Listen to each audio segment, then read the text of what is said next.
What's up, everyone, and welcome back to Sex with Kat and Mark. This week, we're going to be talking about mental health in the sex industry and what we can do to actually increase how we feel, levels of happiness and support within that industry itself. But before we get there, Kat, how's your week? My week was terrible. I feel like my mental health has not been good this week. What has been going on? So, guys, just this morning, I messaged Mark. I was like, I think I have a cyst. When you come over, you have to poke my stomach. Legit. Yeah. So last week you were topless. This week you were pantless. Yeah. I'm noticing a trend here. Well, people listening probably think I'm trying to seduce you. Actually, now that I think about it, hey, I need you to check this cysts. And I was just lying down in my G-string. Exactly, yeah. Poke around near my pelvic region and tell me if I have a cyst in my ovary. Yeah, I got a message like, Mark, I'm dying. I'm like, all right, well, let's do the podcast first. And then oh my God, okay. I've been so bloated this week. So I'm quite fortunate that I've got like a fair bit of savings and things like that. So I'm quite fortunate that I can take weeks off when I want to. So I've literally been doing no work, no nothing other than just social media stuff because I literally looked like I was pregnant this whole week. Today, it's been good because I've been munching on ginger shots, like cucumbers, like peppermint tea. I ate an entire chili today.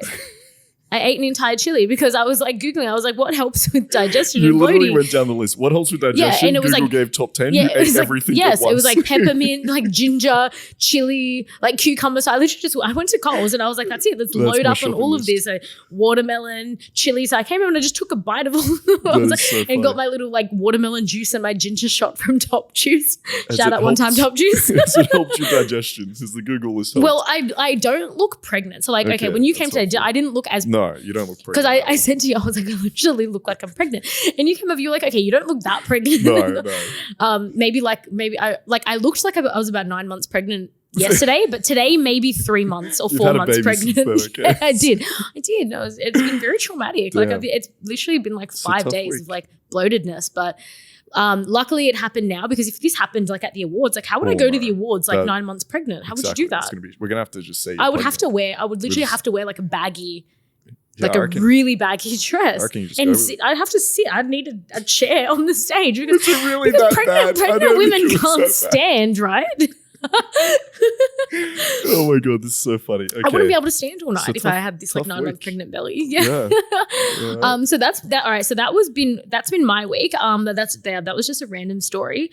So that's I feel like it's appropriate episode then. It is because like that really like okay I'm saying it as a joke at the moment but in all honesty it did like if you think about it like it really did impact my mental health because then I started thinking I couldn't work because I was like there's no way that I can work with this pregnant belly and like to be honest most clients probably wouldn't have even noticed to be fair. Some of them might even have a bit of a pregnant kink to be honest. This is what women don't realize a lot of the time.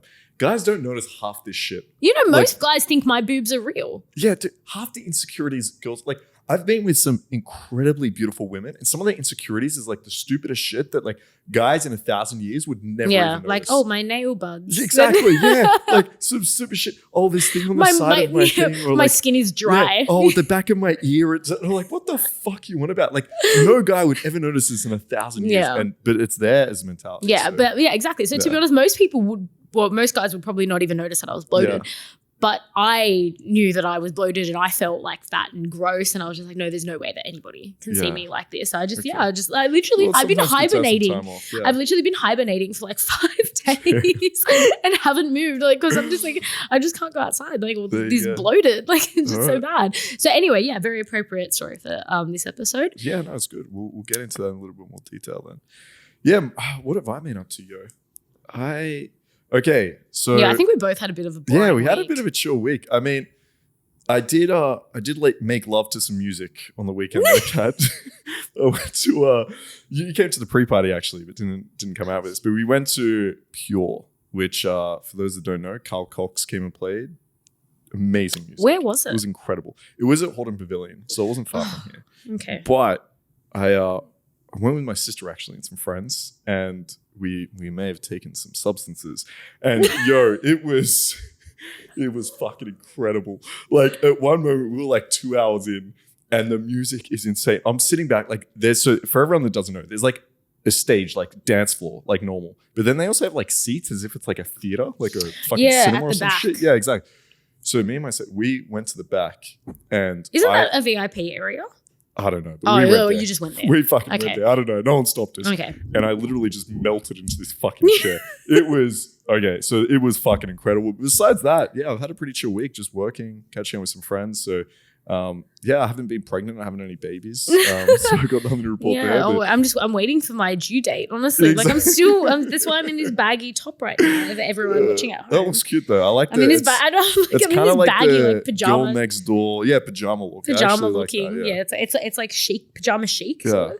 And yeah, to everybody else watching at home, we've moved locations. We have. We've moved locations. We're on the couch now. We've literally moved from that chair from 2 meters away. 2 meters over there into that corner. It's more comfortable actually. I actually feel like I'm a bit more in the zone. Like I feel like less, like this is a bit more candid. I feel like next week I'm going to bring my pajamas. I'm going to wear pajamas. It feels nice. I feel like that shirt is probably, you only wear black, so I feel like that shirt would be the same shirt. Are you? Do you even wait? I've seen you go to bed before when we stayed at Queensland and you were just like naked. Yeah, I was gonna say my pajamas are me nude. I don't think I own pajamas. Yeah. So next week we're doing a nude episode. I know, you know what? I did actually contemplate that. I was like, do you reckon like I could do a show in lingerie? But then I was like, I wouldn't be able to make any TikToks from it. Yeah, that's the only problem. I feel like YouTube wouldn't care, but I feel like it's pretty chill. The TikTok would care. TikTok, they're fucking, yeah, they would. That's what I want TikTok. We got one of our videos on TikTok got removed because we said ass, and I was like, surely it would have been me that said it, right? I feel like I'm sure it was. Swearing in the TikToks. Yeah, but like, so I beeped out like all the other words, like the F words. Yeah, ass. Come on, kids, ass. Really? Doesn't everyone say ass? Like they say that in like The Simpsons and stuff. So anyway, we had a community violation or something for saying ass. I was like, that's such a normal word. Yeah, legit. That's ridiculous. I know. I don't know how we still have our TikTok account, to be honest. Yeah, fair. I don't think it's going to last very long. No, it's not going to last. If you haven't seen them, quickly say it before they fucking take us down. Yeah. Because the amount of times I swear when we're doing TikToks is ridiculous. Yeah, follow us on TikTok at Cat and Mark Show. There you go. Nice little plug there, guys. Check it out. All right, let's get into mental health for sex workers. I'm actually really interested about this episode because I think it is one of the topics for people outside of the industry that they probably have the most misconceptions about, both on both ends, where some people just think that every sex worker is some like traumatized, sex abused kid that's on a drug problem and like gets into sex work. Or it's the other way around where people just don't understand the prevalence of like mental health issues in sex work or like what people in sex work actually have to deal with. So I think it's a really good topic and I think I find it really interesting, even from the perspective of a guy that has dated a lot of girls that are escorts or doing OnlyFans, and just seeing the effects the industry has, both the positive and negative. Because even someone like you, I see the positive effects. Like I see people become a lot more confident, they have an identity around it, and they learn a lot more about their own sexuality. And then I see the other end where when become almost like it's very difficult to engage in sexual acts after that, they become a little bit more closed off. So I know you've got a list here.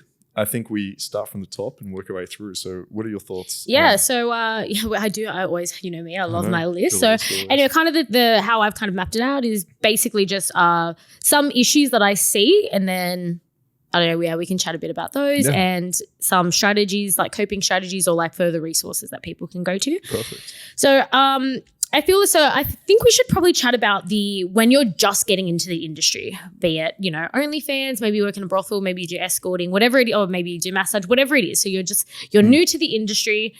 These are kind of some of the issues that I seen people facing or that I faced when I was new, or like seen with other people when they were new.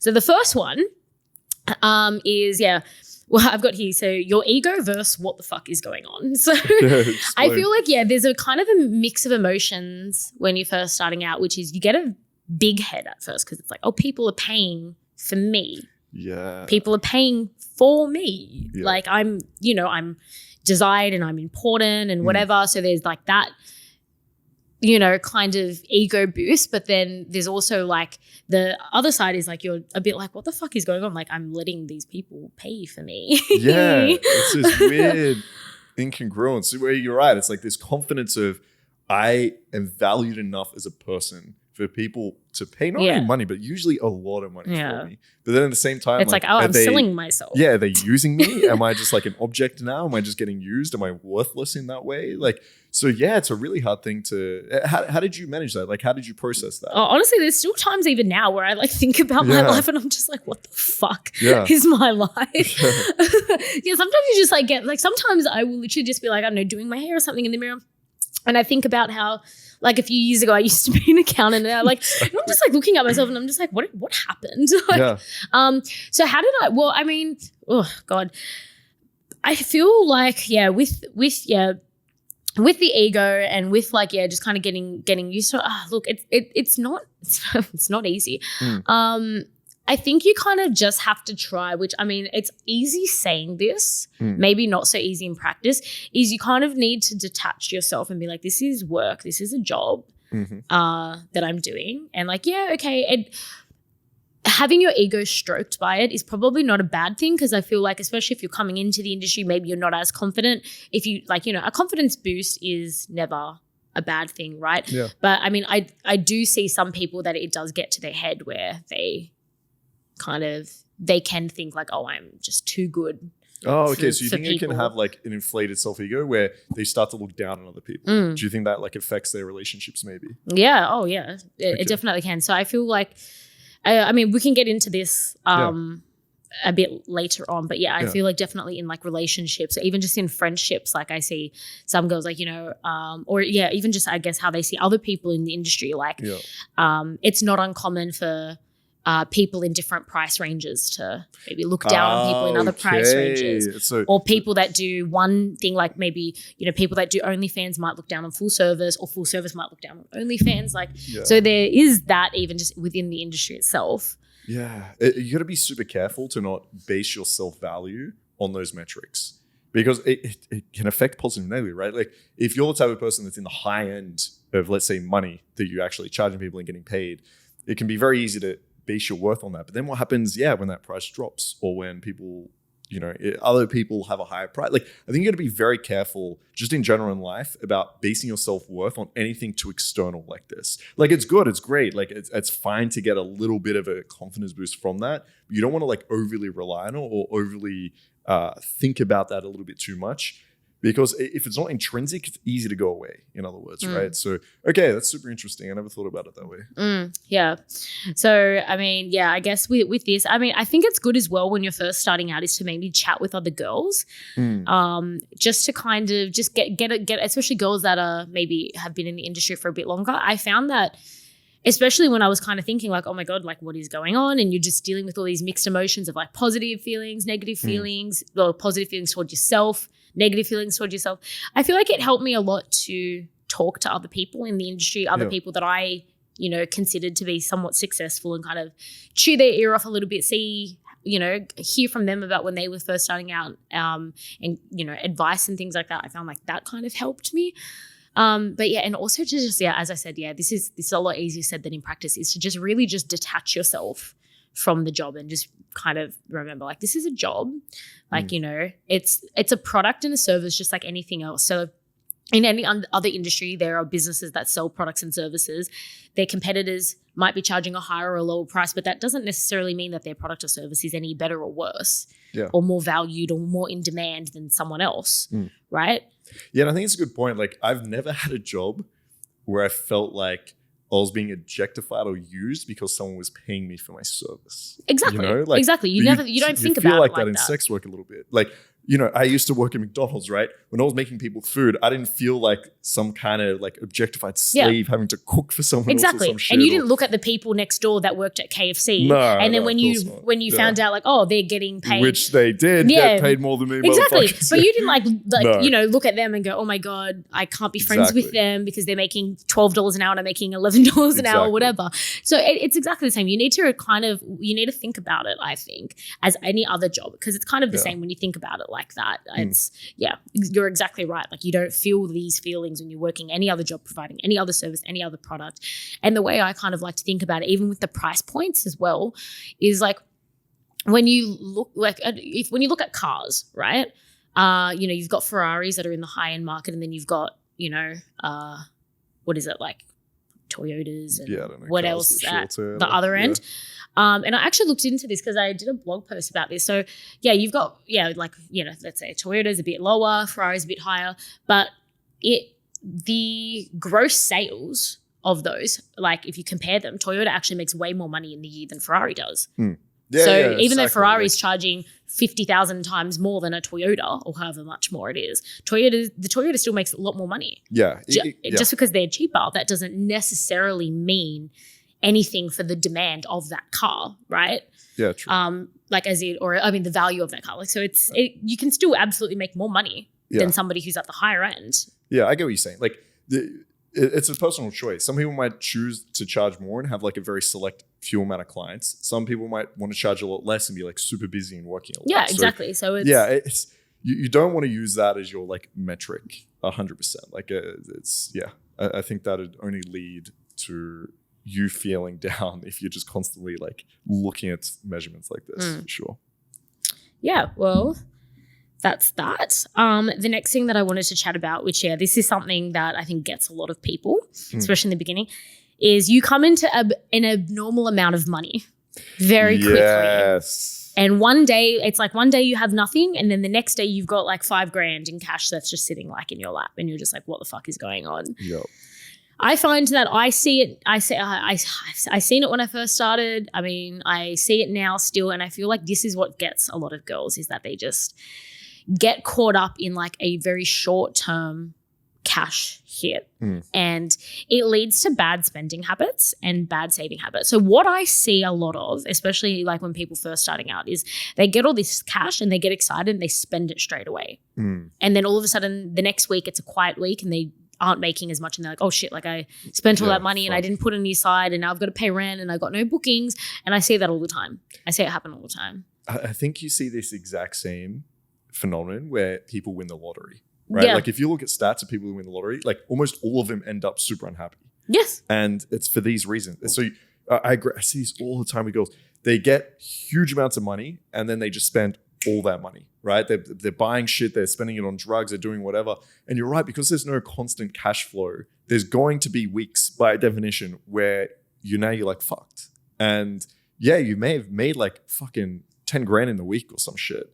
But if you spend it all and the next week you don't get clients, you're suddenly like fucked again. So this is what we spoke about in one of our episodes with the accountant, right? Is like learning to actually save a portion of that money, because you will find yourself in weeks where it's not as stable with the cash flow. Yeah. So I will definitely admit that in my first like few months, I did get very excited and I probably spent a lot more than I should. But I mean, I'm quite lucky. I'm quite, I've got a lot of accounting and business knowledge. So then I was just like, this is stupid. I did. I got caught up and I got excited. Even someone like you that has all that experience. I know. Right? Even me, so exactly. I'm an accountant and even I got caught up in it. I just looked at all this cash and I was like, I need to go to Louis Vuitton now. I need to buy something now. Yeah, and I did. And I probably my first couple of months, I just blew it on stupid shit. And it was probably leading up to Christmas as well. And I was like, I can buy my parents nice things. And I just blew thousands of dollars on like amazing Christmas presents for my parents because I could. And I spent a ridiculous amount of money in my first few months. But now, so obviously, I got excited at first, but then I was like, no, this is stupid. I can't keep just going to Louis Vuitton every week and buying something, which is what I did for like a few months. And I was like, I need to start saving. And luckily I did, because there's definitely been times where I've had quiet weeks or quiet months and been like, oh my God, I'm so thankful that I've got savings. Like this week, for instance. This week I haven't worked all week because I was really bloated, and I was just like, no, I don't want to have to work this week if I don't need to. And I was fortunate enough that I could take the whole week off and just, eat my ginger shots and my lemon juice and all of that. But I was fortunate that I could do that. And the only reason why I could do that is because of the fact that I had savings. Because with a job, you essentially have sick days and you have the support. Yes, exactly. All this, but when you're working in the sex industry, a lot of the time you're working for yourself and you don't have all of those benefits. Yeah, you need to have your own sick day money. Exactly, right? 100%. And your own holiday pay money. Yep. And even if it's not physical sickness, sometimes you're just going to get burnt out and you need some time off. And if you feel like you don't have the money to match your spending habits, then you're going to be put in a position where you're forcing yourself to work when you don't want to. You're going to become super resentful. You're going to feel incredibly burnt out. And that is when you're going to actually feel your worst. So having that money actually saved to allow yourself to have those moments where you can kind of just regen a little bit and have some downtime is super important. And another thing that I see is what happening with like coming into abnormal amounts of money is, this is something though that I've seen with a few girls happen, which is they will have a really good booking and make like a lot of money, and then they'll say, oh, okay, I can just not work now for the next month. Yeah, I've seen that too. Which if you have another job and like another income, that's probably okay that you can do that if this is kind of just a side thing. But if this is your full-time job, then you should be working in it full-time. Otherwise, and I've seen, there's like one particular like friend that I'm thinking about, and she's like very bad with this. And she'll do one booking and then she's like, yeah, good, I've got money for rent for the month and I've got money for food for the month. And then she just won't work for the rest of the month. And then the next month comes, and if in the first 2 weeks she hasn't got a booking or whatever, or hasn't made enough money to like fund that month, she stressing out. Then she starts like stressing out, and she calls me and she's crying and stuff, and I'm like, well, I mean, like you should have been working for that paycheck to paycheck. That is literally what's so happening, which that happens because you're just like, I've got all this money, I can just chill out now. People don't do that in other jobs. In other jobs, you go to work 5 days a week, and that's kind of what you do. So I'm not saying that in sex work you need to work 24/7, but you shouldn't be just working that one day and then, getting money and then just kind of doing nothing. Because you wouldn't do that in another job. You wouldn't just rock up and then be like, oh, okay, cool, I've done my job and I can just do nothing this month now. Yeah, well, you need that buffer, right? You need that security. That's the whole reason why money brings happiness. It brings happiness to the degree that is a buffering effect on stress. So you're not worried about, okay, do I have enough money for rent? Do I have enough money for food? Do I have enough money to take days off? That's the important part. So you need to actually build up enough of an income that you can perpetually not feel stressed about having enough money. So if you're not at that point, then it's something you should think about. Yeah, for sure. So I mean, I guess my advice would be to save money. Don't spend it all. Don't get too excited. I mean, at first, or even sometimes, like it's not bad to like treat yourself or to maybe spend a bit at first. But I mean, when I think about savings, like this is kind of how I think about like how much money I like to have saved. I like to have at least enough money saved to fund my life for 3 months without working. Cool. Yeah. I feel like 3 months is a good amount of time for any industry, like to have that savings, because it's like, what if something happens one day and like you get, I don't know, like you have an operation, you can't work for a month, or what if, I don't know, what if for whatever reason you want to stop working and change jobs and you kind of need some time to be able to find a new job. So I feel like 3 months is probably enough time to change jobs or to heal from a massive surgery or something like that. So I like that. Yeah, it's good advice. That's kind of how I like to think about it. Obviously, like that's not possible always, but I feel like that, like to aim for that, to aim for savings. No, I think that's good advice. Yeah. I like it. The next point that I had is, trying to navigate around new friends and new colleagues. Yeah. So I mean, like, think about it. If you've ever moved schools or if you've ever moved jobs, it's the same thing. You're at a new place and you're just like, oh, I want people to like me. I don't want people to think I'm the weird girl or whatever.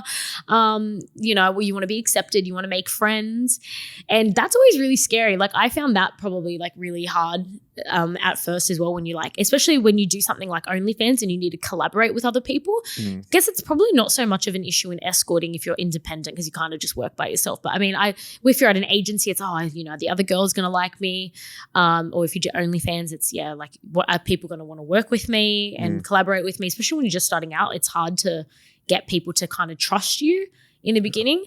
So I feel like that's kind of hard.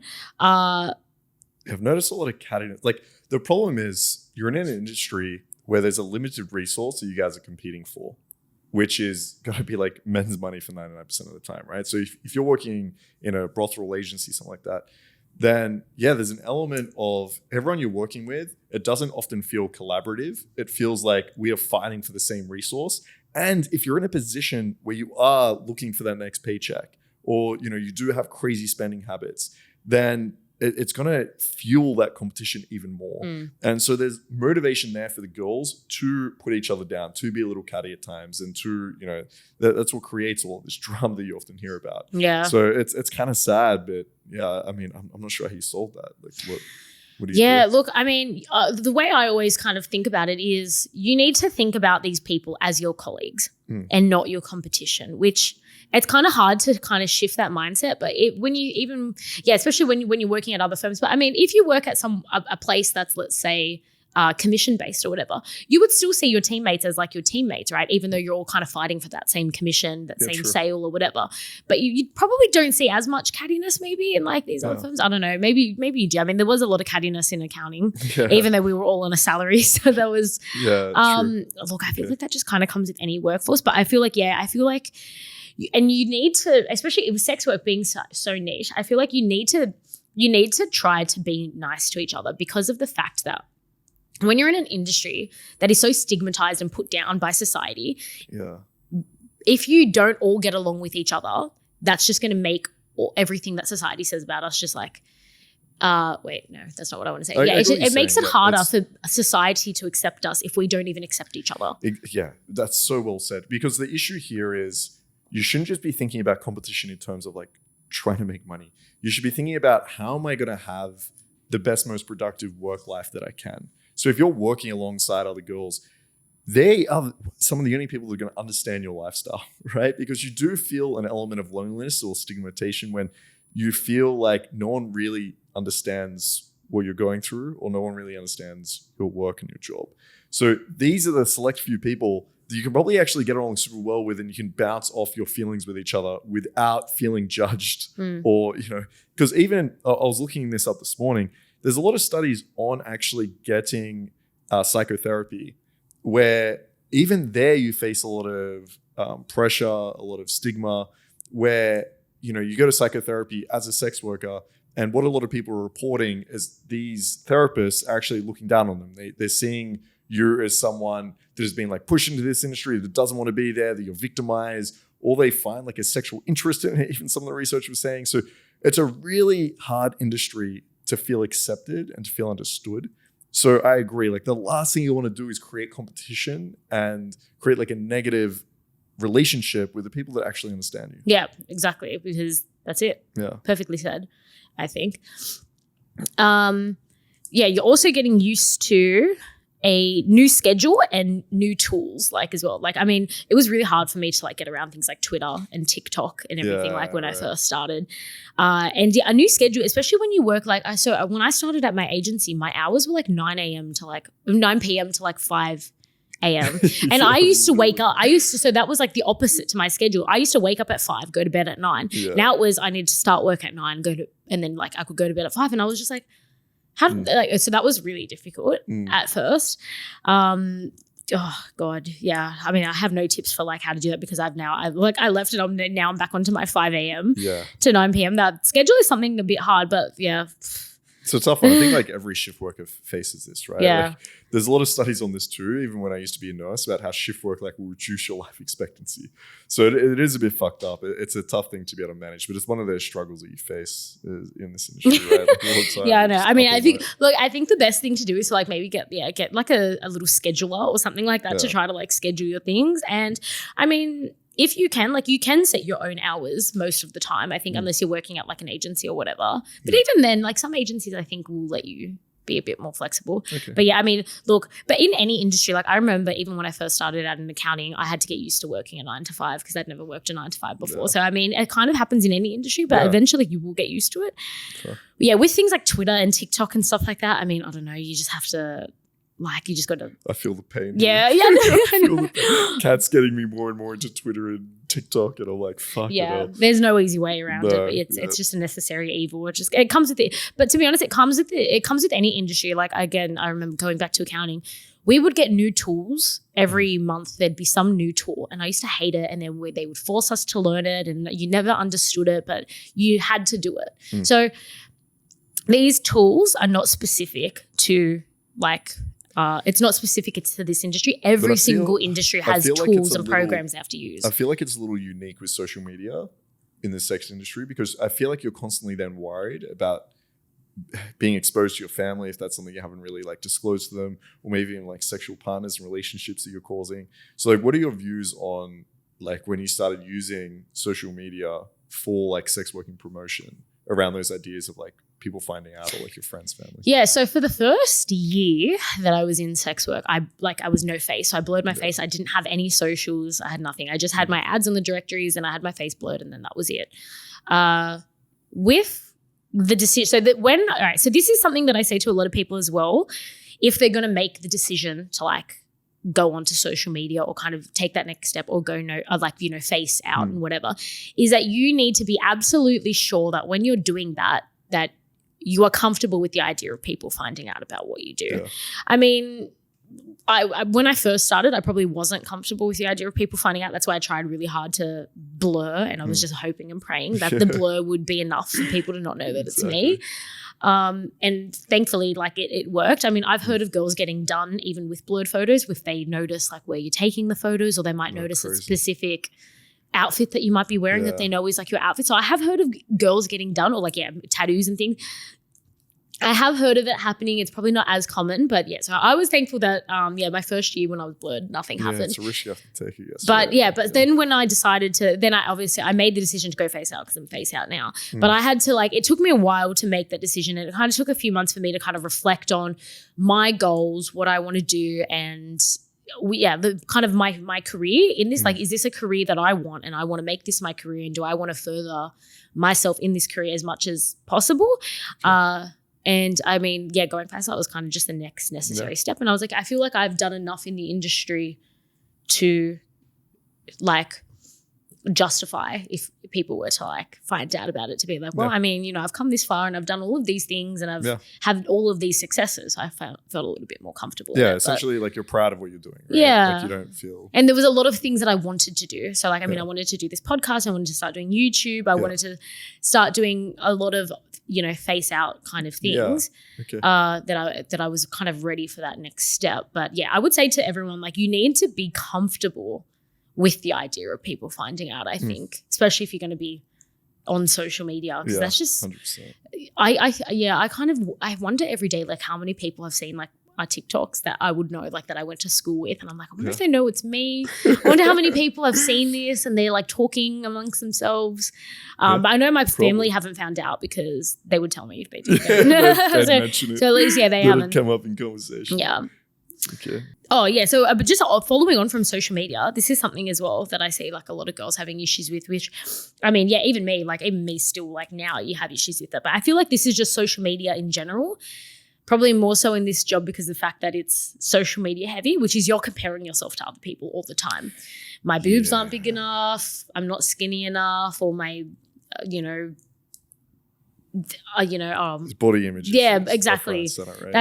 That's there's a lot of that going on. Yeah, I feel like this is common as well in like things like dancing, modeling, this whole idea of like social comparison and body image issues. Because number one, you're constantly forced to think about it because you're putting yourself naked in front of men like on a constant basis. So it's something that you wouldn't face really in any other industry most of the time. Right? Where you're just naked all the time.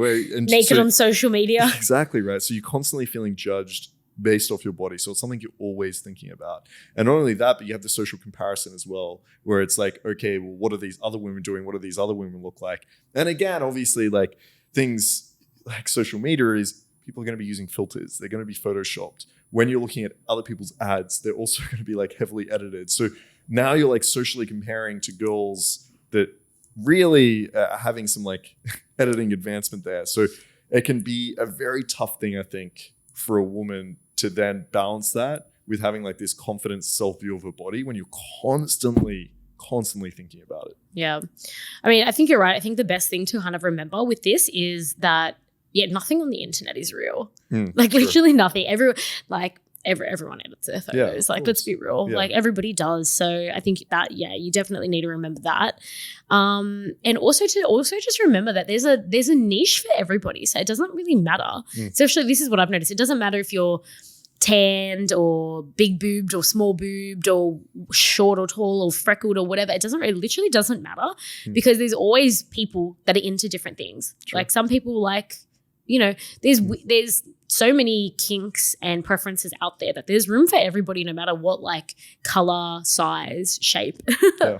And I think it's important just to be very critical of your own self-thoughts and actually manage them. I think, and An activity that a lot of girls can do if there's something they can worry about is like journal these thoughts and feelings, because oftentimes they're going to be slightly irrational. Like, obviously, if you get to a point where you're just eating unhealthily, you're like not looking after yourself, like, sure, you want to find a balance where you're like, okay, I want to eat healthy, I want to be healthy, I want to work out, I want to stay fit. But then you don't want to look at yourself and think, oh my God, I put on like 0.1 of a gram, what the fuck? Like, and have these irrational thoughts. Or even like, you're mentioning with the bloating, right? Like, you don't want to blow that out of proportion as well. I know we were joking about it earlier, but little things like that is you want to like challenge those thoughts and feelings, and being able to journal them is something that helps. Being able to talk to friends is something that helps. And so having still that positive body image, I think as you're going into a lot of these bookings is important, because at the end of the day, I'm sure you can speak to this, a lot of these men are loving what they're seeing, right? It's not like they're suddenly like one day are like, oh my God, no, I don't want to take this booking. Like, what the fuck? Like, maybe that's what's going through your head, but it's just not realistic, right? So it's important to like challenge the irrational thoughts that you might actually be having about, body image. Yeah, I think so. I know. And that's a really hard one, because I feel like even if you're not even in this industry, I feel like just social media in general just makes... of course. Yeah. Like, you just can't, like, you can't dysmorphia, anorexia, it's all on the rise. And I think a big portion of that is because of the social comparison, is because body image is put in front of our face every single fucking day. And it's unrealistic expectations as well, right? We're looking at these highlight reels of women's bodies and then thinking, oh, fuck. But at the end of the day, like... I love looking at there's an Instagram of like I think it's called like Instagram versus reality, essentially, and it shows you like the before and after a lot of photos, and so it's important to like consciously remember that, as you said, like a lot of these photos aren't real. Yeah, I think so. All right, so this is one that I definitely struggled with when I first started, because when I first started, I was at an agency, so I had like working days and then not working days.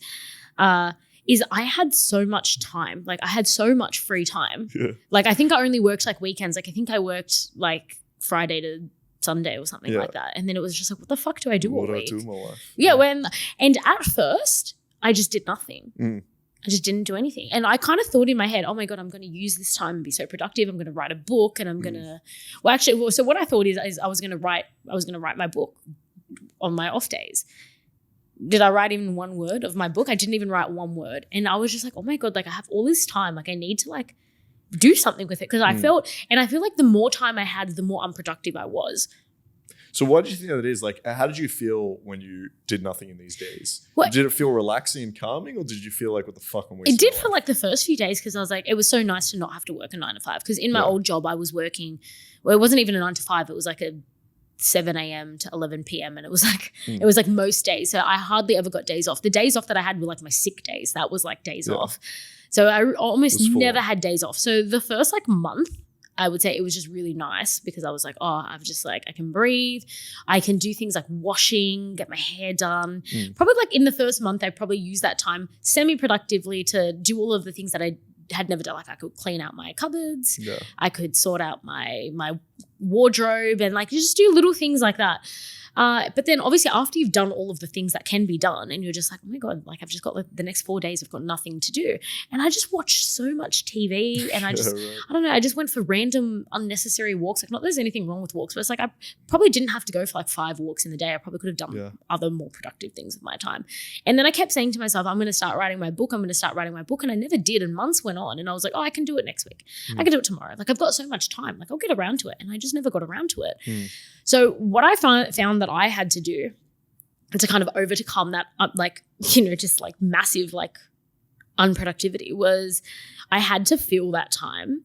I had to like, I'm the kind of person that I need time constraints and I need pressure to make me do anything. Like if I have no pressure and I've got all of this time, like I learned it myself firsthand, is that having too much time just doesn't work for me, because I do nothing. I need to have as little time as possible, and then that is how I actually maximize the use of that time. Yeah.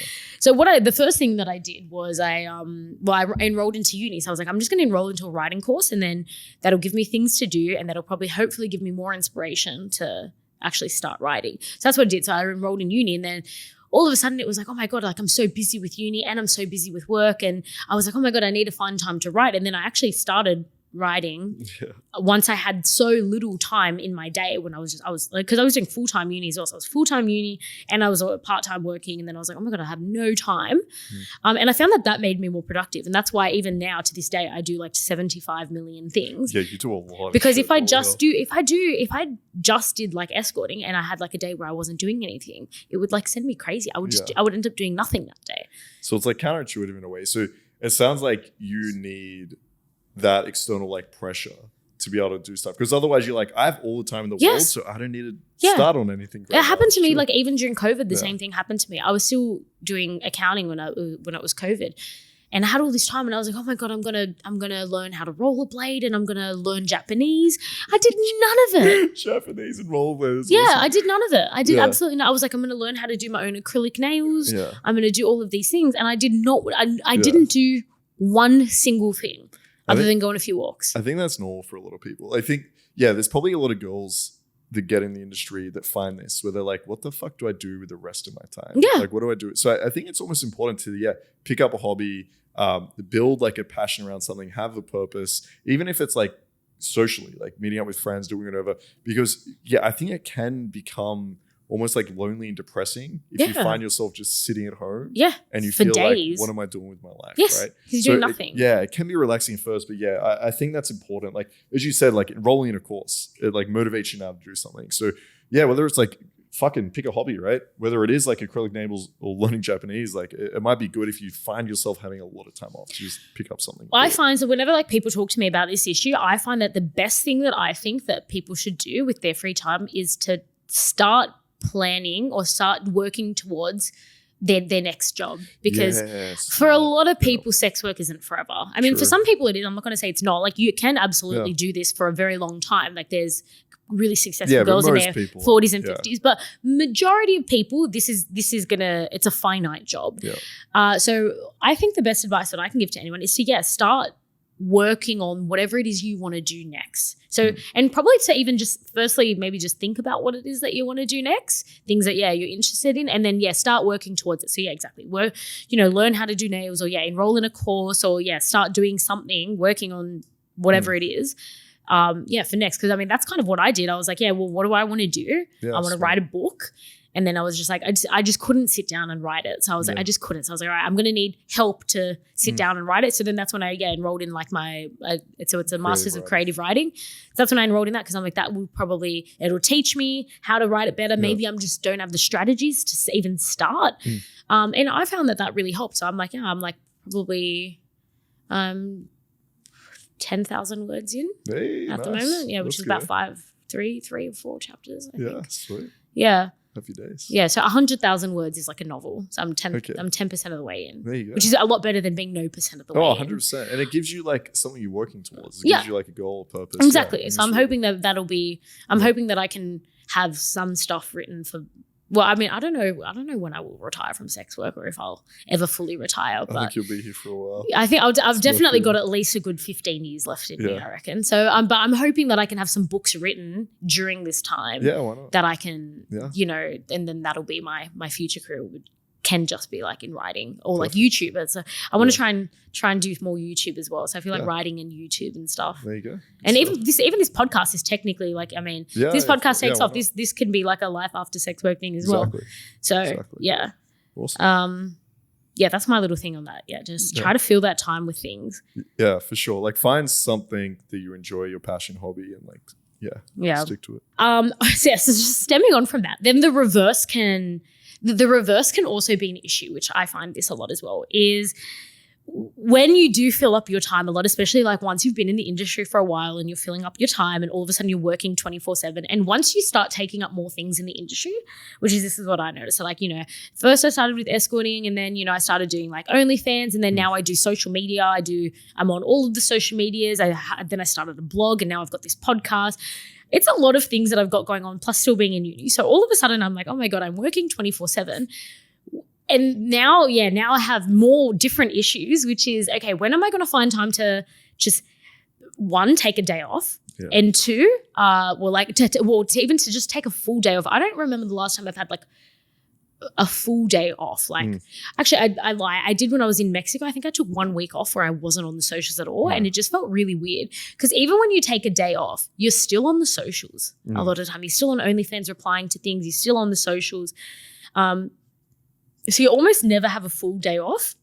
And then the second thing is it becomes really difficult to spend time with like your friends or your family because you're constantly thinking about the money you're losing when you're having social time. Yeah, this is a tough one, I think.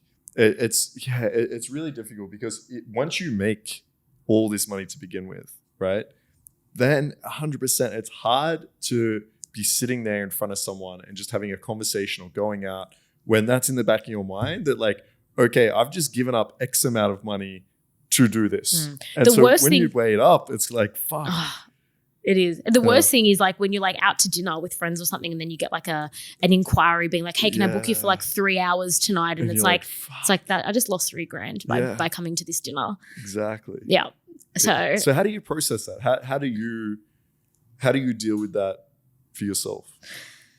Yeah, look, I mean, it's still hard for me even today. Like I probably don't do as much social things as I used to. I don't know. It's really hard because I'm still really bad at this even now. Like I'm pretty terrible. Like I even say to like sometimes if I'm hanging out with my friends, like, and it depends on like how busy I've been that week as well. If it's a bit of a slow week, sometimes I'm like, I mean, yeah, you can come over, but I mean, if a booking comes up, then I mean, I'm gonna go. Look, I think with me, I think having savings probably helps because it's like, oh, okay, I don't need this money. It's probably a little bit harder if I'm like, oh, I need that money. So like I have to go. And then I probably definitely wouldn't enjoy anything. I feel like, having savings is probably a bit easier, but I think, so that's one. And I think two is you kind of just have to remember that, yes, okay, money is good and money is a need and it's an essential, but also having a social life and just having a life and having family time, that is also technically a need. Like if you look at, I love Maslow's hierarchy of needs. So if you look at Maslow's hierarchy of needs, yes, things like sex and money are in it, but like I think even, I can't exactly remember like the alignment of everything, but I think like love and family and all of that stuff, that I think that might even be higher than money, like the relationship bit, or at least it'd be on par with money. Yeah, it is. It's either higher or it's on par. Yeah, I don't have my phone to Google and confirm, but it's definitely at least on par. Yeah, and if you survey people and ask what they value most in life, they're always going to put being loved, family, like is their top. And so, I think it's important to look at it. I mean, you could even rationally like look at these as commodities and the value placed on each of them, right?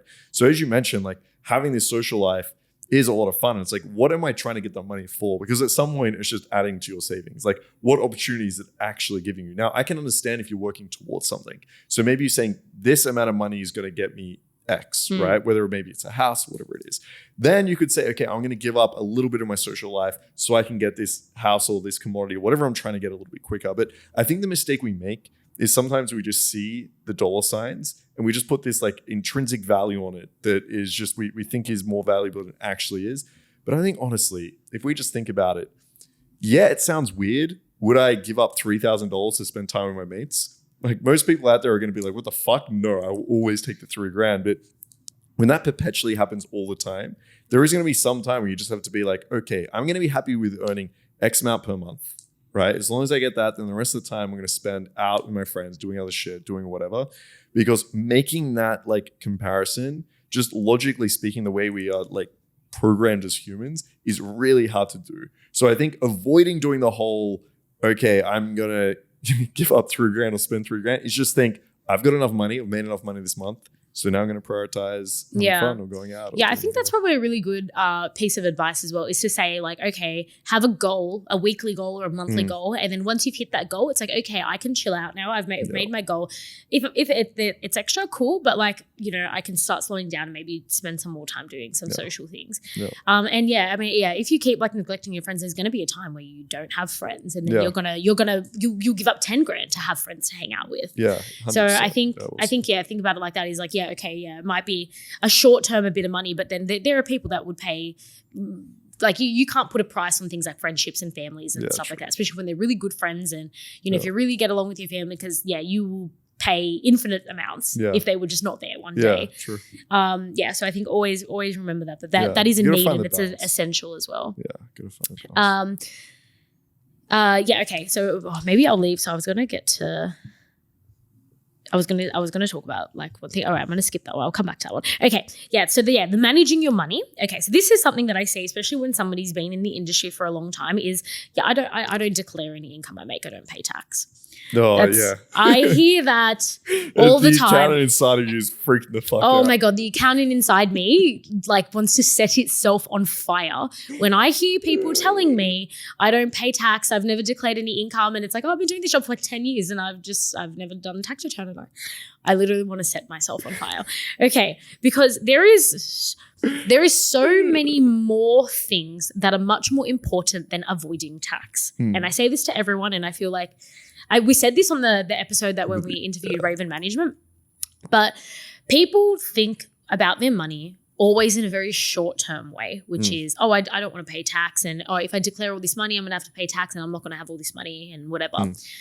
But then people neglect that when you don't have a legitimate income or so there's either that or if you're only declaring the tax-free rate, which I think is like 19 grand a year, like you don't pay tax on or whatever, when you look like you have zero money, you can't do things in society, which people usually don't realize until it's been too late. You can't, do things like buy a car or rent an apartment or take out a loan one day. So I've had like lots of people like come to me and be like, I've got some advice, I want to try to, get my own apartment or I want to like invest in property. And I'm like, how much income have you been declaring? And they're like, I haven't declared any income in like 5 years. And I'm like, well, you're going to need at least 2 years of very good looking statements for any bank to want to lend you money. Like why would a bank want to lend you money if you've declared 19K in the last like couple of years or you haven't declared anything? True. No bank's going to lend you any money. No, you're never going to be able to, or like get a rental or something like that. So most of the sex workers I know that have never like declared income or like just declared minimal income, the only places that they can live are like the cash places, like where you just like get a room. And I was talking to one of them lately. And she's like, I really want to get my own place, but I can't because I haven't made income in the last like 5 years. And I'm like, well, fuck. Like, and most places will require, like, I think it's like at least like a couple years of income, especially with banks if you want to take out a loan. They'll require like at least a couple of years of income. And even then, like if you're declaring less than like $60,000 or something like that, you're not going to be able to get a big loan, like not enough to buy any decent property. Yeah. So people need to think ahead, right? They need to get accounting advice and really get their finances sorted. I'm giving accounting advice right now, which is to declare your income and to like, and especially like to think about what your future goals are. So if your future goal is, I want to buy a house next year, you need to start declaring money like now, and you need to start declaring enough money for the bank to want to give you a house. Like if you're just declaring the $19,000 below tax threshold, no bank is going to give you a loan. No car place is going to give you finance for a car. No rental is going to give you money if you're only making, if your unit costs $50K a year or whatever to like for you to rent it or however much it is. So what is it? So 19 grand a year, that's probably about like how much people would pay in rent a year, isn't it?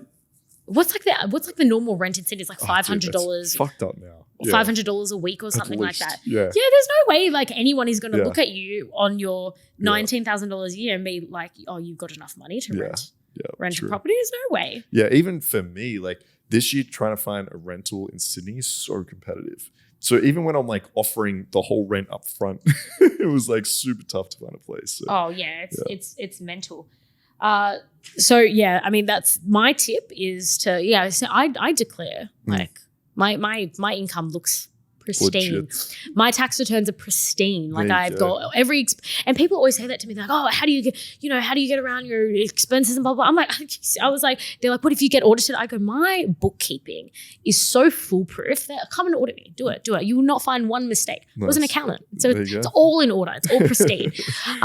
Because technically my accounting is done by two. So I technically do my own tax returns and then my accountant checks over it because I didn't really do tax. I'm not fully I don't fully know all of the deductions and percentages and things, but I still do like my own preliminary return, and then she obviously like fine tunes it a bit. So it's pristine. Everything's in order. I have every receipt for everything that I've ever declared an expense for. I've got an invoice for every single piece of money that's hit my account. I have an invoice for it. It's all, and that's what people should be doing. So this is the first thing that I did once I went independent as well. Is I got a little invoice book. So at first I was just I literally just went to the post office and I bought like like a little one where I can handwrite invoices. And at the end of every month, I would sit down and I would look at like the money I make and I would write little invoices out like for obviously I'm not going to do it on the spot, but like, I did it at the end of every month.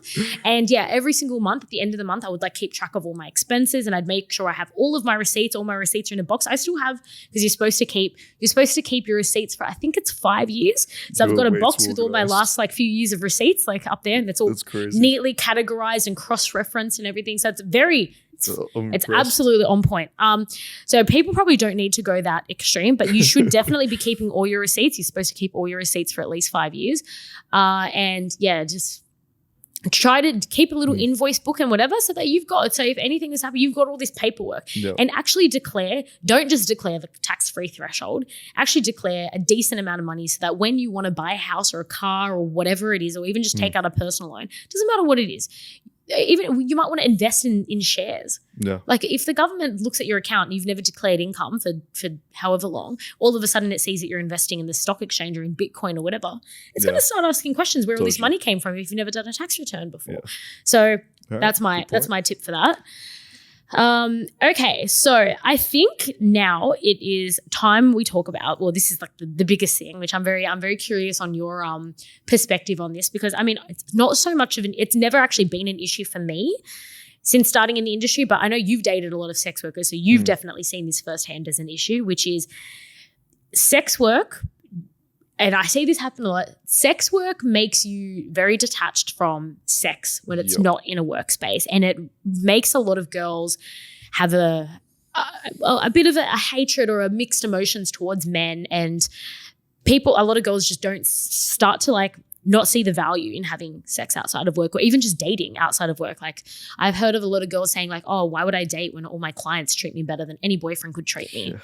So I see so much of this, Kat. Like there's the two things, right? Which is the detachment from sex and the man hating, right? Yeah. Which tends to come from sex work. And I've always asked myself why, right? So I think the detachment comes from a place of, okay, you're put in a position where you're working and you need to have sex with a lot of men.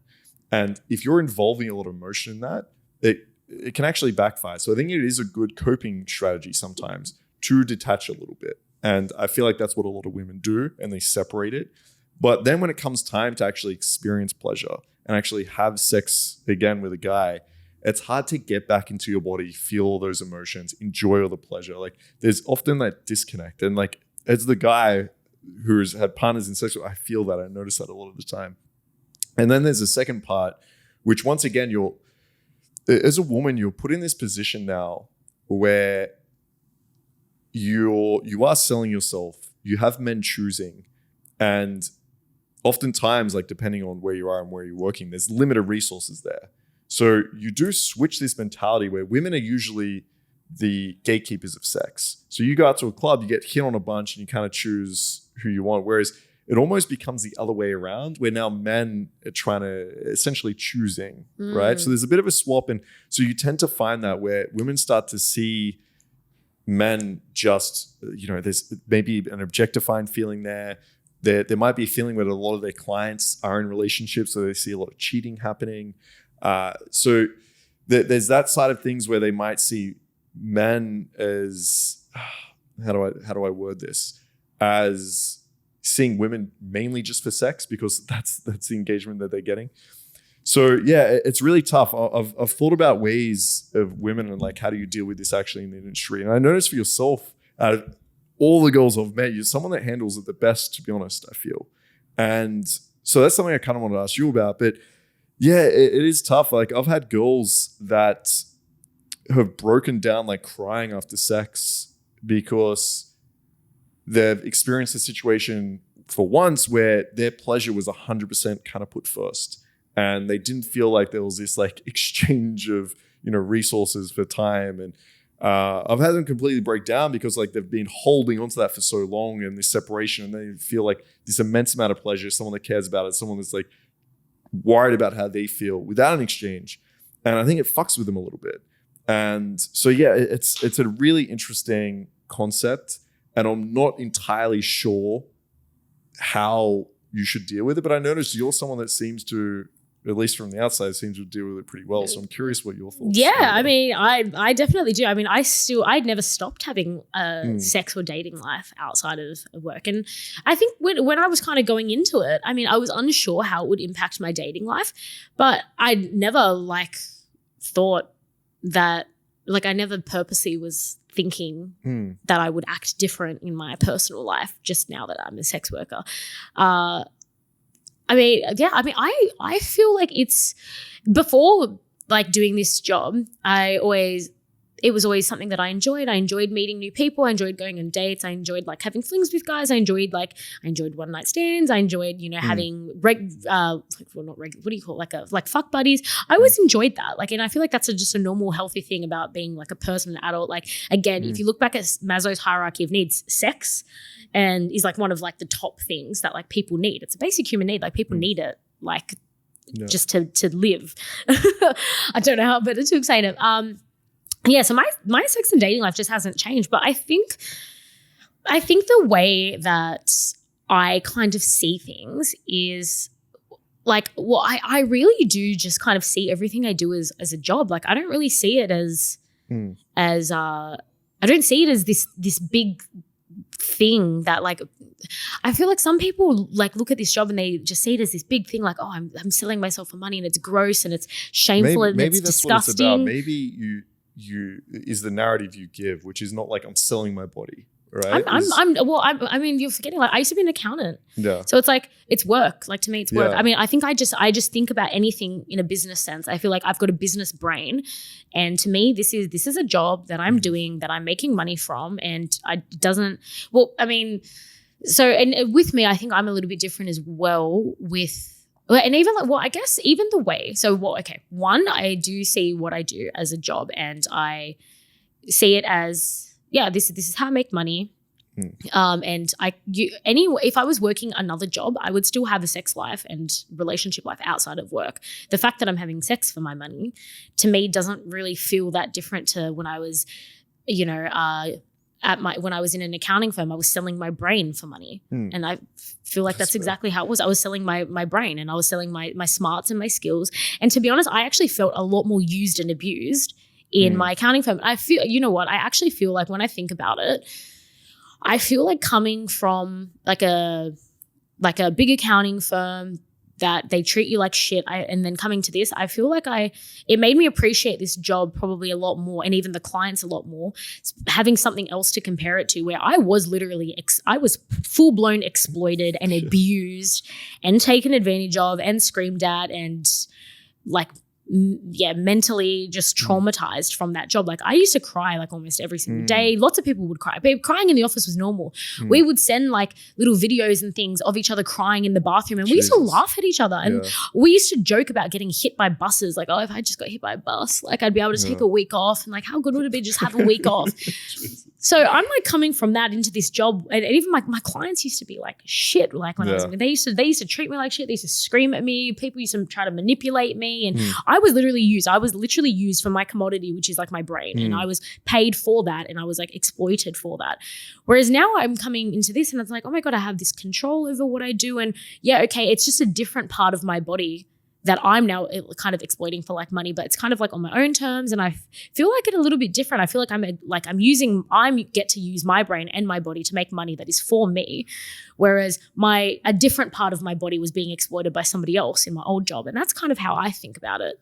So how would you feel, like, how do you rationalize, okay, I'm now having sex for free? So you meet up with a guy, you get along with him, you're having sex. Is there a part of you that thinks that, which is like, oh, I'm giving this away for free. Does that ever cross your mind? No, I don't know. I still go out and like, I still go out and like, I mean, I remember like, this is just a little story. Like when you had your friend that was here and I was like, fuck, I want to fuck him.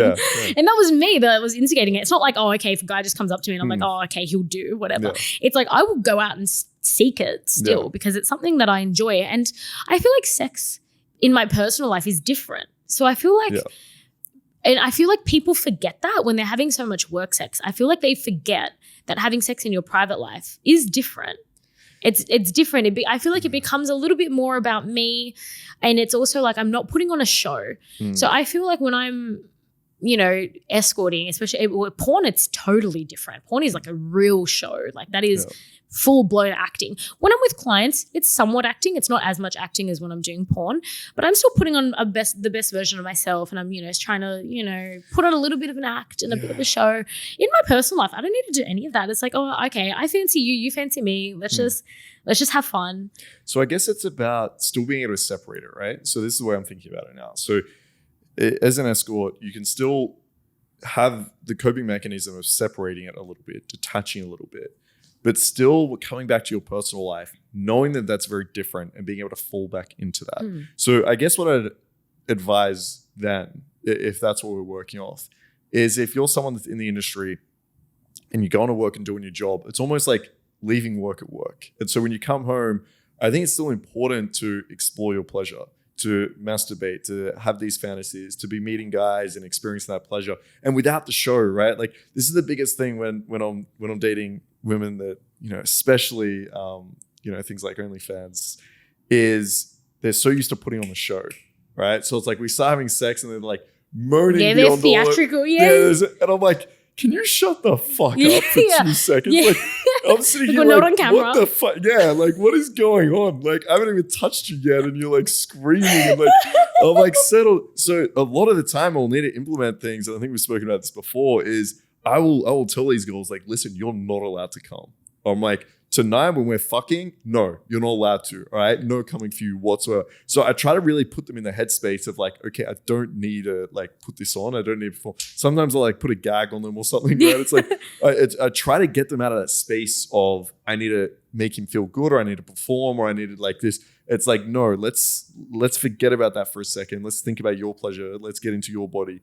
And yeah, I think if you are going to leave work at work, then when you come to your personal life, you need to practice that self-pleasure a little bit more, because that's the other problem, right? So yeah, it's a tough subject. It's just something I see from my point of view the most when it comes to how does sex work affect women. Like when it comes to sexuality, that's the thing that I think that whole idea of self-pleasure, they tend to lose quite a lot, at least from my experience. I feel like there's such a beauty in like having sex outside of work. Like I'd like, because there's so many things that like lead up to it. It's like, you know, you're talking, you fancy this person, then it's like, okay, you need to make advances. It's kind of like a little game. Right? Like, I mean, when a client comes over and we fuck, like, okay, yeah, they can still absolutely be good and they can still be passionate. And I've had some amazing sessions with clients. So like, yeah, that can still be fun too, but you don't have all of the, oh, like, is he interested in me? Like, oh my God, he just touched my hand. Does that mean he's keen? Yeah. Or it's a bit of messaging like, oh my God, he just gave me a winky face. Like,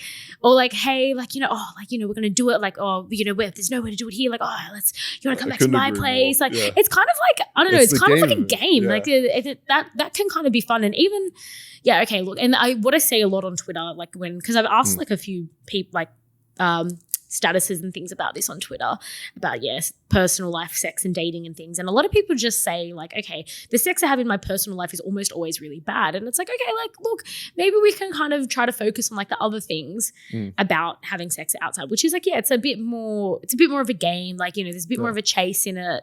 Yeah, I agree. Like I feel the same way. Like if I go to sex parties, they're a lot of fun and it's like crazy and wild or whatever. But at the end of the day, it's just the sex a lot of the time, which is great. But you miss out on those other components. Yeah, the other things, like the leading up to it, the messaging, the little cute things, and I think there's the little like, dates. For women that are complaining about having like bad sex in their personal life, I think there are other ways to improve that as well. So I agree with that. Like, let's also focus on the other emotions that you're experiencing, but also the sex itself. I feel like the issue is from both ends. Like guys often don't ask exactly what the woman wants. We've gone through this. They don't know what they're doing. But even girls, when they know what they're doing in bed and they're very experienced, they often don't ever display that to the guy. They're often not having these conversations, which I know for a lot of women is difficult and they don't want to have to lead it. But listen, if you want to have great sex and the guy isn't going to lead that conversation, isn't experienced, I think it's just something that you have to take on and say, okay, look, this is what I like, right? And just start sharing that a little bit more. And then you'll probably find that you're having better sexual experiences. So yeah, I get it. It's tough. But yeah, I think there's a lot of joy and pleasure to be had outside of work. Obviously. Yeah, I think like I love it. Like I do. I'm always getting with someone, talking with someone.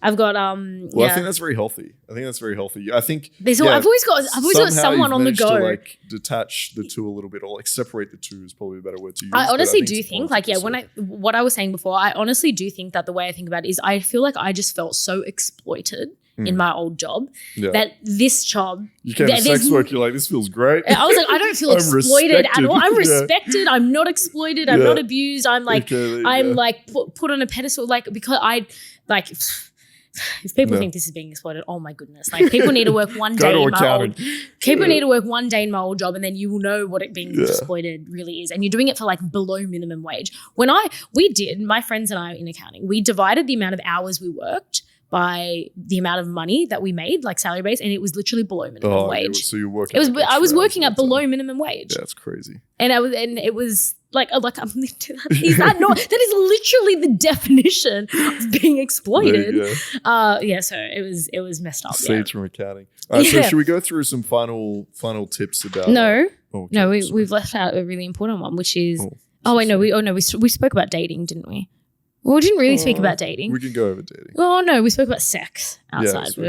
But dating. All right, let's talk about dating really quick. All right, dating. I think a lot of girls, they either find it hard to date or they don't want to date. I mean, I've had a lot of girls say to me, like, my clients are like, my boyfriends. Like, I've got my clients are like my boyfriends, and they buy me Louboutins, and what guy's gonna, buy me Louboutins and pay for my weekend holidays and things like that. Yeah, I think it is tough. Like, I looked up some stats here, and there were a bunch of different surveys, different studies around the world, different places. So obviously they can be a little bit different. But yeah, it was something like 80% of women in sex work typically remain single because of that. Like, if they're single, that's the reason why. And then those in a relationship, half of them don't disclose it to their partners, so the partners don't know about it. So there's a lot of issues around relationships because it's going to drive the idea of jealousy. Guys are going to be insecure about it or worried about it, not want you in there. So it's it's going to be really tough, I think, for a lot of women to be able to date while working in the sex industry, and that causes a lot of problems in itself.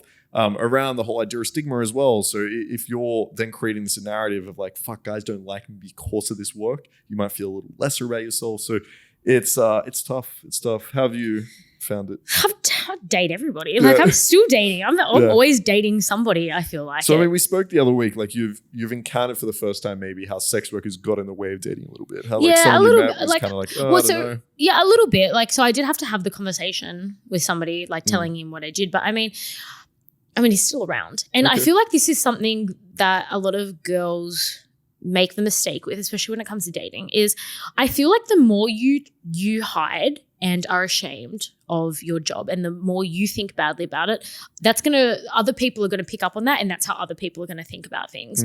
Because I feel like people are kind of going to feed off the energy that you put out there. So I feel like I genuinely feel like, for me, especially with dating, like I've dated like a few guys since I've been doing this.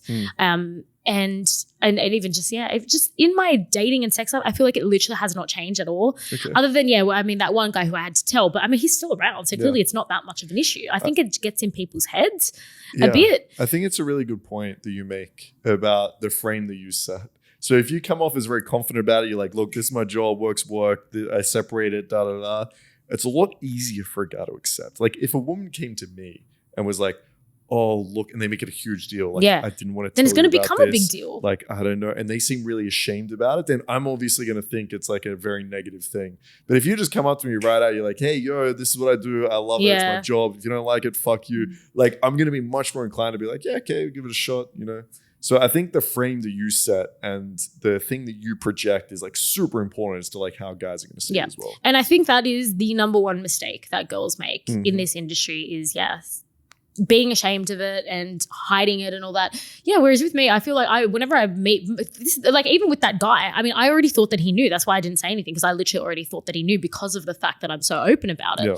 So I feel like, exactly. The more open, the more confident you are about being a sex worker, people are just going to feed off that energy. And I honestly, truly believe that I think that that is the reason why I've never had any issues, because I own it. And all of a sudden I become this interesting person. Like, oh my God, like, look at Kat, like she's just so open and it's different and she's confident and she's loving this thing and she has all these fun, interesting, crazy stories and she's doing all of these cool things. And all of a sudden I become the most interesting person. Yeah, because sex work ever can be like to. super empowering as well. Like we spoke about before, like it can give you that level of confidence. It can give you that identity. It can, so I think it can be empowering. So I feel like I feel like anyone listening to this, like if you're struggling today, I feel like honestly, just own it and you'll meet a guy. I mean, I've not had any issues. And because I own it, like guys come to me, they know what they're getting themselves into and it's not been an issue. Awesome. So I just want to point out some further resources to anybody that wants just generally more help with any of the things that we've spoken about, which obviously this podcast. We have a lot of episodes where we talk to a lot of people in the industry about a lot of things. We talk to even people in industry adjacent, such as like the accounting firm that we had on. So we talk about a lot of things, so definitely maybe try to look at some of our older episodes for some more tips and tricks on different things. You can look at Perversity, which is Vivian Black's little child, which is, it's basically just like a little hub that connects sex workers and also provides a lot of advice to all sex workers. And another one is Big Sister channel that's done by Estelle Lucas. So again, it's like another little hub that gives a lot of resources and a lot of tips and tricks to sex workers, especially like a lot of legal tips and stuff like that as well. So if you want to do some further reading, definitely check those out. Awesome. I think that's great. I think just to summarize in general, like the points we spoke about, I think maintaining friends that you can talk about this with is super important.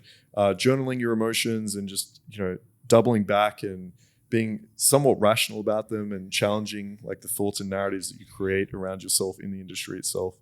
Obviously like having all those resources, if you feel like you need to speak to someone, like if, we spoke about, I think off podcast about even just like drug issues that women might face, like when they're exposed in the sex industry. Oh, did we? Like I think we skipped on that part, didn't we? Yeah, but that's okay. Oh, we did. So it's okay. It's fine. Yeah. So there's going to be there's going to be certain times where you feel like you might need outside help. And so finding professionals that are actually sex industry focused, because I know there's a lot of stigma out there, is going to be super important. So otherwise that's it. Hopefully this podcast has helped. Remember that this job can change your life for the better. It honestly, it changed my life for the better. Like I was not this happy and confident and successful in my old job, and this like really turned things around for me. So it can open up a lot of doors if you let it. Yeah, I think so. That's a good way to think about it. All right, guys, thank you so much for watching. And is there anything else? Oh no, you giving me a weird look. We're so not done yet. We haven't done our question and we haven't done our sex fact. All right, I'm sorry. I think we did speak for like a while, but we're not done yet. We're absolutely not done. That look you gave me. Oh my god. Okay. Oh my god. I know this guy. Like fucking hell. If you don't have anywhere to get to, it's only 5:30. I know. I'm sorry. I saw the end of the thing, so it was just an instinct. I know. I had the other bits at the beginning. It was just an instinct. No. Okay. Oh my goodness. You're so funny. All right, guys. We're moving on to. Don't close your laptop or turn your whatever off. Like we're not done yet. All right, guys. Question of the week. What is a cat? Yeah. All right. So the question of the week is it inappropriate to hit on someone at the gym? Okay. This is probably a you question. I love this question because there has been so much shit on TikTok and whatever lately of girls posting up. Have you seen this? No. Oh my god. Okay. Are you even on TikTok? So there is a trend, all right, Kat, where women go to the gym and they'll record themselves. And then some guy will like glance over for like 0.2 of a second and she'll be like, oh my God, this is disgusting. I can't go to the gym without people. And I'm like, bitch, you're recording yourself. you're wearing nothing and then bending over and squatting in front of this guy's face, and he turns for 2 seconds. So there were a few women that like put this up on the internet, was complaining, and then just got a lot of hate. Everyone was like, what are you talking about? Like, this guy's like, he's just working out.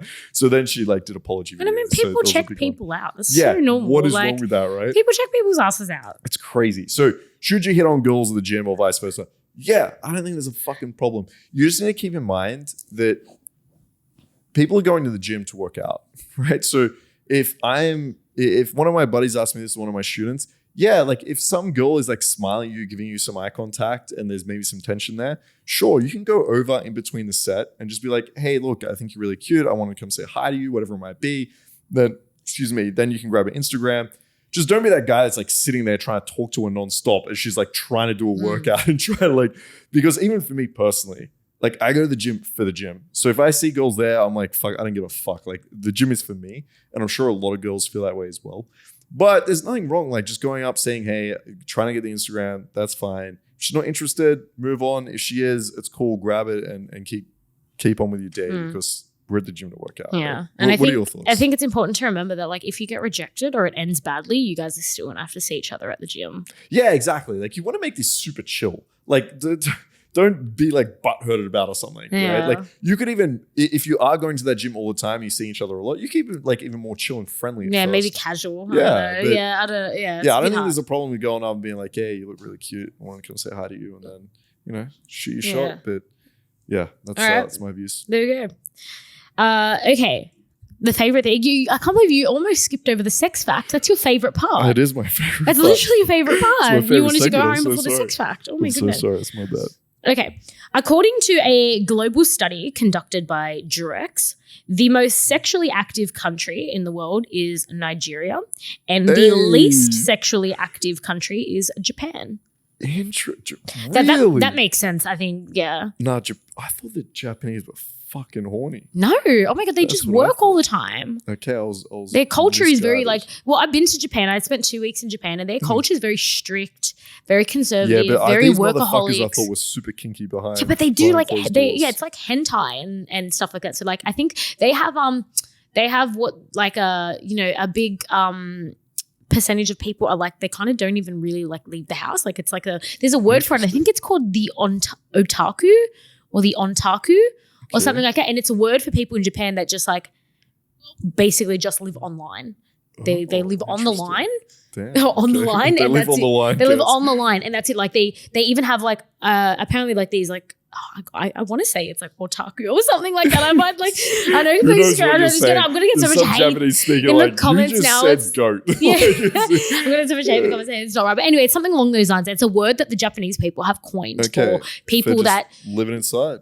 They literally live online, and like some of these people like even go to the extent of having like online relationships with people they just have never met before. Well, like, have you heard of people having relationships with AI recently? Oh yes, and that's interesting. Yep. So anyway, Nigerian people are getting on it. Is that in Africa? Yeah, African. Yeah. Okay. Yeah. My old housemate was Nigerian. I don't know if you ever was he like real sex? Like a sex monkey? He probably fit that stat. He's got kids now, but he was fucking. Yeah. So probably brought that the stat Nigerians, up they Durex. fuck. Okay. Yeah, exactly. All right, there you go. But the Japanese, the Nigeria one, that I guess that maybe, it shocked me a little bit. I don't know. I would have thought maybe like Italy. Who was having the most sex? I don't know, Italy or like somewhere in South America. I was thinking Scandinavia, man. What, really? Yeah. No, I would have said like Italy or like Brazil or something. Yeah, maybe. Okay. Like, because they're like, that's all like love language, or all lovers. That's true. They're really we need like a smooth. List. I didn't think Japan. Oh, there is like a big list, but I wasn't going to like list everything. I should have looked up where Australia comes in. Australia was not in the top 10 though. Okay. I looked at like the top 10 and Australia was not in the top 10. Okay. I know I remember Greece was quite high up. Okay. Fair. But anyway, yeah, so Japan, that one didn't shock me. That one I these fuckers, okay. Good stuff. Thank you for the sex fact. All right, now we're finished. Okay, perfect. I didn't know. Is there anything else? No, that's it. Okay, guys. Wait. Thank you. No, that's it. All right, guys. Thanks for watching. Hopefully that was helpful for you guys. And we'll see you next week. Yeah, you will. And catch us at the Australian Adult Industry Awards. We are hosting. Yeah. I think voting would have probably, by the time this airs, voting would have already closed. Okay. So, but fingers crossed for us. All right. And I mean, I don't know. Is it live streamed? I'm actually not sure. I have no idea. Actually, We'll don't find out know. for you guys. But I mean, We'll if let it you know. is, you guys should tune in and watch us make a fool of ourselves on Sounds stage. great. All right. Wait, anything else that you've got coming up? Uh, I'll be touring Melbourne 9th to the 16th, and then Gold Coast 16th to the 21st. Perfect. All right. Do you have anything else coming up? No. No, that's it. Okay, we're done now. Peace. See you guys. Bye-bye.